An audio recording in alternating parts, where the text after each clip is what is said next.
My mom was my hero. I am who I am today because of her.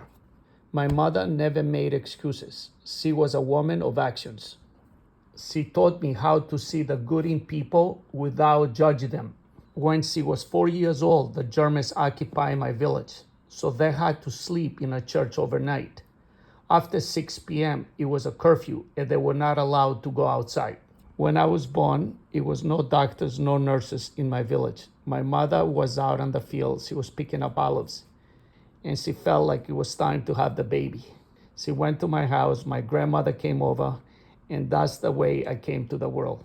When I was 1 year old, my father left and he went to Germany. He came back when I was 10. But my mother raised me and my brothers all by herself.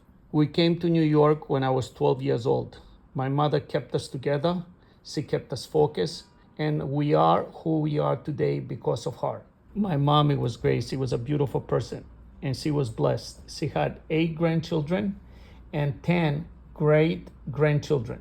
In the restaurants, everybody loved my mom. They saw her like their mom. My mom was a very religious person. She prayed every night. And I did feel protected from her prayer.